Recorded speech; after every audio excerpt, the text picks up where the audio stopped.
Hey, hobby friends. Your old pal Bo here. The only man on YouTube with the face for radio and a voice for print. Coming at you again with a chill hobby video, I guess. And been working on these Games Workshop Poxwalkers. And been experimenting with some color schemes. Been experimenting between more realistic schemes, more cartoony schemes,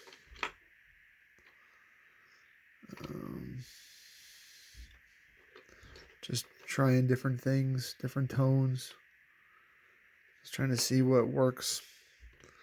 You know, they're a chaff unit. In fact, they're a unit that's so bad most folks that play won't play more than a blob of 10 or 20. 30 come in a box. So I'm going to paint 30 because it's a good opportunity for me to work on improving my painting. I could do a little bit of blending. Can experiment with base coats. This is some Viejo whole red, mixed with some golden so flat white and some matte medium with water. And I'm just trying to make a dark skin tone for a base coat. I can get it fairly pink by adding water, and I want my base coat to be dark so I can glaze up. And hopefully, I feel like my skin tones have been stuck in an unhappy valley lately. It's Friday night.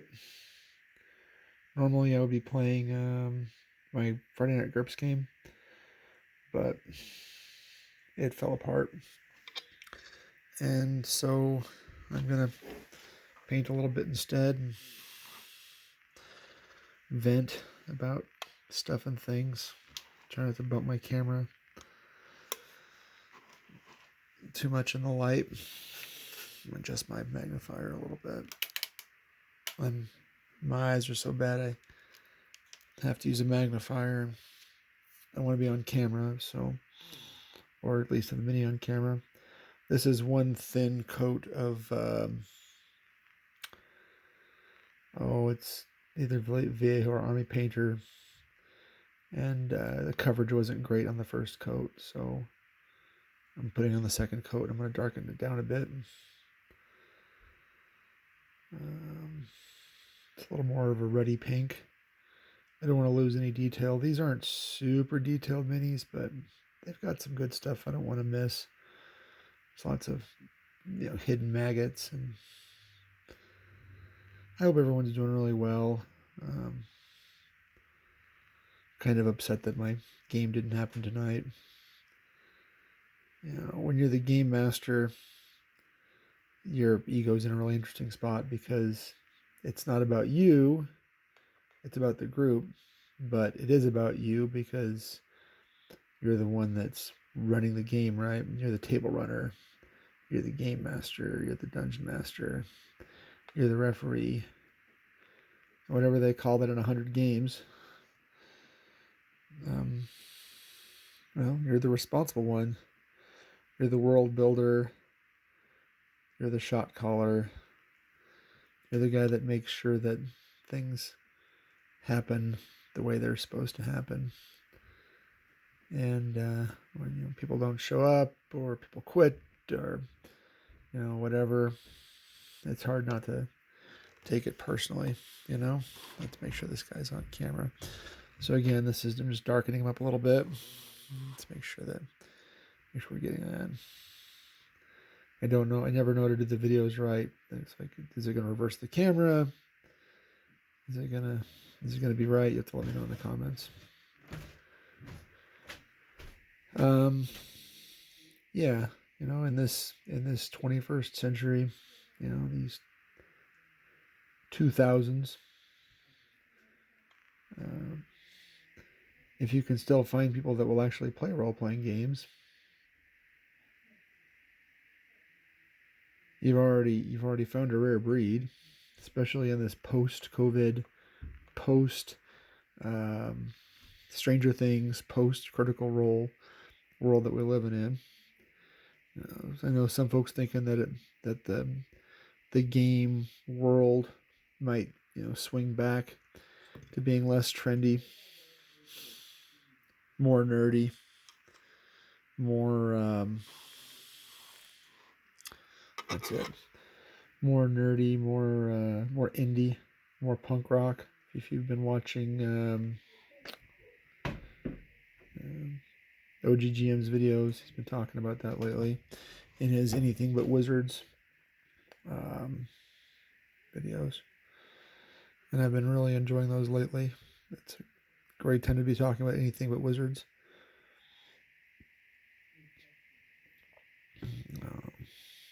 I'm really looking forward to Mission X by Gaming Ballistic. That's going to be my game as soon as it comes out, but I don't expect to see it for another 2 years. I mean, they haven't even opened the Kickstarter yet, and then once they open the Kickstarter, I expect it to be a year or two after that before we actually see it on the tabletop.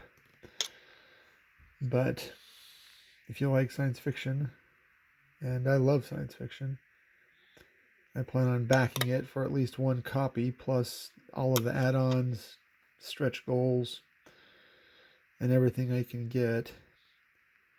If you've been following his Cole, Gaming Ballistics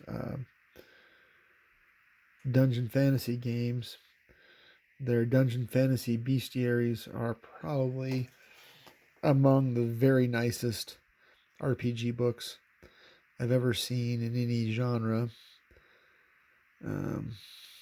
They're well made, they're attractive, the art is appropriate, but it's not distracting, and the material is just really good. Hey, look, there's a mole line I missed. Let's see if we can just paint over it.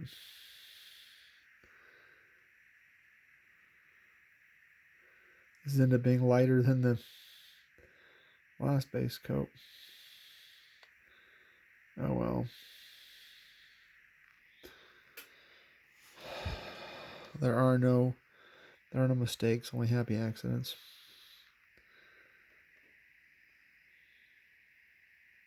Again, this is the Viejo Hull Red, which is actually pretty dark. You can see there's a lot of red in it. And when you mix it, thin it down with white and some thin matte medium, it becomes a really nice glaze. And I just want to make sure I don't have any black sticking through. And then when I get it up to a nice translucent shade of flesh, then I'll wash it with a dark wash. For skin washes, I've been using actually Games Workshop's Flesh contrast paints, thinned again about 50% with matte medium and water. It ends up being a better glaze, or pardon me, a better wash than the Games Workshop washes. So it turns out really nice. Gives it really starts to fill in the cracks and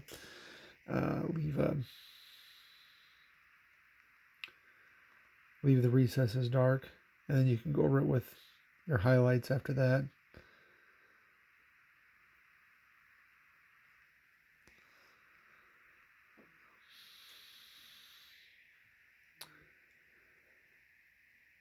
So when I got onto YouTube, I didn't really care about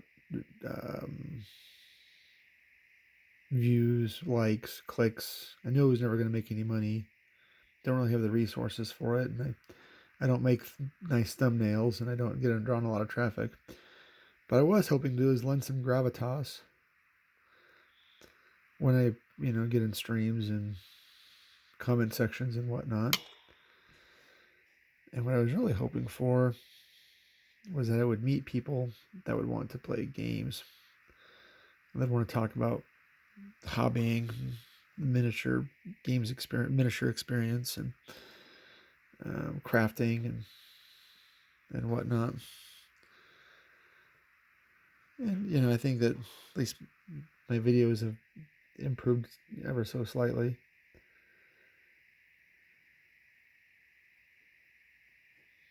But it's still really hard to recruit people to play role-playing games, whether it be in person or via electronic media, unless you're playing the big two, and unless you're playing the big two in one of the prescribed accepted media, right? You can do it on Roll20. You might be able to do it in person, but it needs to be pretty much either Pathfinder or Dungeons and Dragons. And I don't know what people that don't play either of those games are doing right now for people. Whether you want to play something, a real old school game, right? Not a retro clone, but a real old school game like, I don't know, Champions 4th Edition, Call of Cthulhu 5th Edition, Cyberpunk 2020. The newest game I know. I do own some of the Mongoose Traveler 1st Edition, I think, and I picked up one of the 2nd Edition books, and I didn't like it as much. But yeah, if you're playing those games, how do you find people to play with you? Either you rope people that you know into it. The last player for my game actually recruited from a Facebook discussion. And actually, the discussion started Facebook Marketplace. I was looking for a copy of GURPS Thaumatology, which, as you know, has been out of print. At least the physical copy's been out of print forever. And he offered one for sale at a reasonable price, considering what they're going for now. And I said, oh, by the way, I would love to have you in my game. You sound like an experienced role player. And he was in our group for about 3 or 4 weeks before he sent an email saying that he didn't feel like he was a good fit for our game and excused himself from future sessions.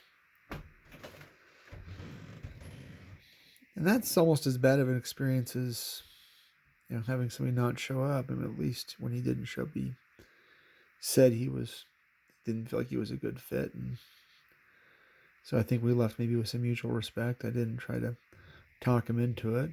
If he's not going to play, he's not going to play, and that's okay. But leaves a hole in my group. And when dealing with absentee players, I like to always have at least one more than half in the group. If you don't have at least one more than half of your group at any given session, you don't really have a game session.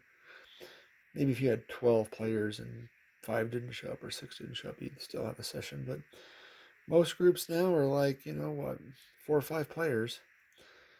If you have 4 or 5 players in a session and 2 don't show up, you don't really have a game. Maybe you have a backup game, a game you can more reliably play, a one shot you've got saved. You can run with 3 players, or a different campaign you can run with 3 players. But for your traditional narrative campaigns, how do you run it when folks don't show up? I think that being a game master, you put a lot of prep time in, especially if you're not running a published module. Maybe if you're running a published module, if you're running like Keep on the Borderlands, Temple of Elemental Evil, the AD&D real AD&D Castle Ravenloft, you know. And you read the module and you build the NPCs and you work out the traps and the puzzles and flesh out the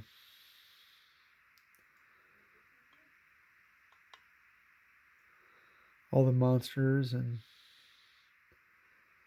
all the wicked NPCs and everything, and you sit down and you want to play, but you don't have any players. What do you do?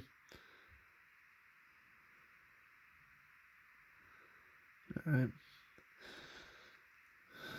So I'm just glazing on a base coat, and I'm trying to just fill in the gaps and um, eventually start filling in the shadows with some darker colors. I don't want this to dry for a good few minutes before I put on the wash. And then once I've got the wash on, then pick out the highlights, the maggots, and the skin highlights.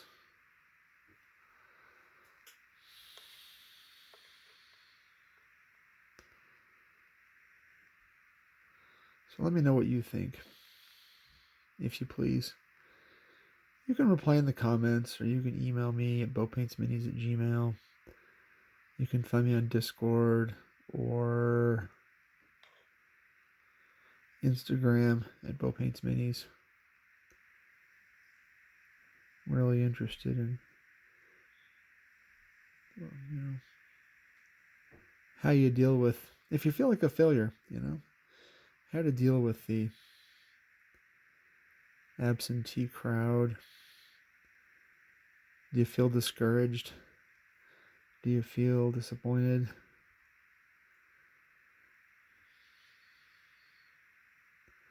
Are you a new game master? Are you an old grognard? So yeah, let me know if you're paying attention to the end. What game edition you started with? What game you're running now? And how you deal with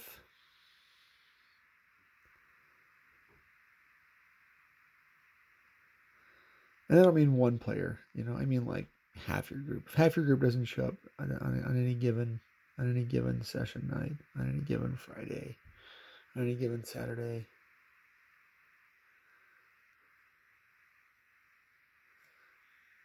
what do you do?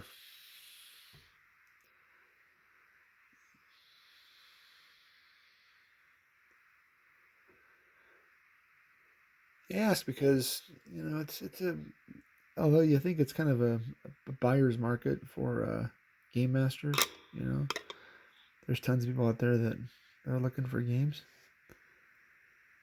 It might be true, but it's not 100% true. And if you're running Flavor of the Week, you might have an easy time finding players.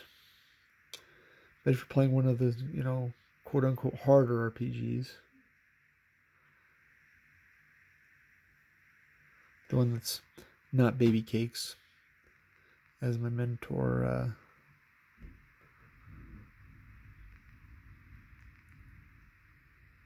one of my mentors, Wargamer Fritz, would say, the guys I've really looked up to in the hobby, even though he likes pretty much every role-playing game. But still, he would say some RPGs are baby cakes and some RPGs are not baby cakes. And so you're playing something like, I don't know, Vintage Traveler. Character death is a distinct possibility. So you're playing something like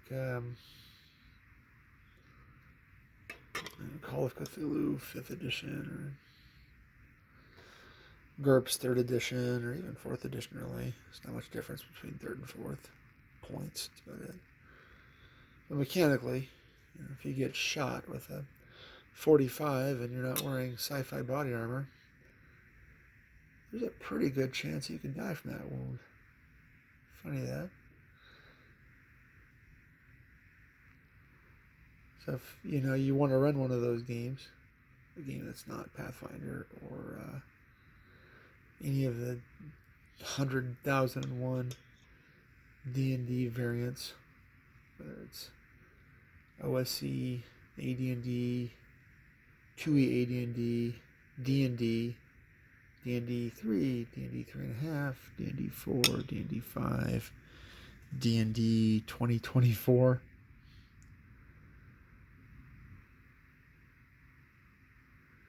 How are you finding players and how are you dealing with it when you can't? Are you still carrying a lot of hope that you can finish? That you can run your game to completion? Or are you just relegating yourself to the fact that you might not be able to find players? Alright. I'm going to get off the video. You can see he's really coming along in terms of skin tone. I think this is probably the better bet than the skin tone paints. Let's start a little bit pinker and then add up some flesh highlights, some more